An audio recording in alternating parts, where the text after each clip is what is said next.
আসসালামু আলাইকুম রহমতুল্লাহ। আমি সহকারী অধ্যাপক ডাক্তার মোহাম্মদ আব্দুল মুকিত। আমি আছি দারুস-সেবা হেলথ কেয়ারে একজন হোমিওপ্যাথি চিকিৎসক এবং naturopathy consultant, food, nutrition, health supplement and lifestyle. দেশ ও প্রবাস থেকে যারা যেখান থেকে দেখছেন সকলকে আন্তরিক শুভেচ্ছা। আজকে আমরা গ্যাস্ট্রিক প্রবলেম নিয়ে কিছু কথা বলবো, ঠিক আছে না? ঠিক আছে। আমরা প্রথমে জানবো গ্যাস্ট্রিক কী, কেন হয়, আর গ্যাস্ট্রিক হয়ে গেলে কী কী লক্ষণ বা সিমটম প্রকাশ পেতে পারে। যদি গ্যাস্ট্রিক সমস্যা তৈরি হয়েই যায় তাহলে স্থায়ীভাবে গ্যাস্ট্রিকের সমস্যা কীভাবে আমরা সমাধান করব। প্রথমত জেনে নিই গ্যাস্ট্রিক কী। গ্যাস্ট্রিক বলতে আমরা পাকস্থলীর আভ্যন্তরীণ আবরণের প্রদাহকে বুঝি। এটা এই প্রদাহ যখন হয় তখন পাকস্থলীতে ব্যথা, জ্বালাপোড়া, অস্বস্তি তৈরি করে। হোমিওপ্যাথিতে অথবা ন্যাচারোপ্যাথি ট্রিটমেন্টে এই লক্ষণগুলোর মাধ্যমে গ্যাস্ট্রিক প্রবলেম তৈরি হলে স্থায়ীভাবে এই গ্যাস্ট্রিকের সমস্যা সমাধান হয়। গ্যাস্ট্রিক হওয়ার পেছনে কী কী কারণ থাকতে পারে?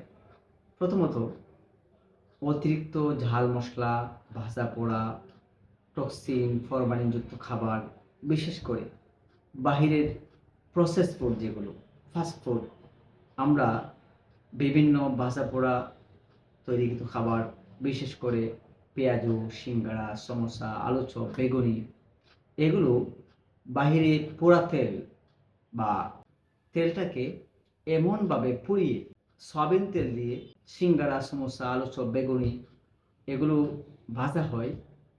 দিন শেষে এই তেলটা আবার ড্রামে করে রেখে দেওয়া হয় এবং পরবর্তীতে আবার ওই তেলটা দিয়ে দ্বিতীয় দিন আবার ভাজা পোড়া তৈরি হয়।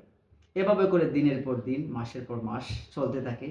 একই পোড়া তেল দিয়ে এই সিঙ্গাড়া, সমোসা, আলুচপ, বেগুনিগুলো ফ্রাই করা হয় আর আমরা খুব মজা করে এগুলো খাচ্ছি।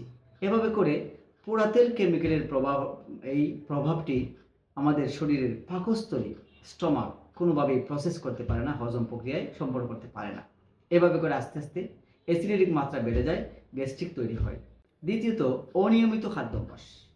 আমরা সঠিক মাত্রায় এবং যথাসময়ে খাবার খাচ্ছি না। বিশেষ করে আমরা যদি রাসূলুল্লাহ সাল্লাল্লাহু আলাইহি ওয়াসাল্লামের সুন্নাহর দিকে তাকাই, আমাদের পাকস্থলীর 3 ভাগের 1 ভাগ খাবার দিয়ে পূর্ণ করব, 1 ভাগ আমরা পানি দিয়ে পূর্ণ করব, আরেক ভাগ শূন্য বা ফাঁকা থাকবে। অথচ আমরা উদরপূর্তি করে খাবার খাই, যেটা আমাদের পাকস্থলীর জন্য অতিরিক্ত সমস্যা তৈরি করে, অ্যাসিডিক মাত্রা তৈরি হয়, সেটা আমাদের হজম প্রক্রিয়ায় ব্যাঘাত ঘটে, গ্যাস্ট্রিক তৈরি হয়। এভাবে করে আবার এই গ্যাস্ট্রিক সমস্যা তৈরি হয়ে গেলে ওষুধ খেতে হয়। গ্যাস্ট্রিক সমস্যা যদি তৈরি হয়ে যায় তাহলে দেরি না করে অভিজ্ঞ চিকিৎসকের পরামর্শ নিয়ে নিয়মিত ওষুধ সেবন করে স্থায়ী সমাধানের দিকে আপনি চলে আসুন। গ্যাস্ট্রিক সমস্যা তৈরি হলে বুক জ্বালাপোড়া করতে পারে, ঢেকুর উঠতে পারে, বমি বমি ভাব হবে অথবা বমি হবে,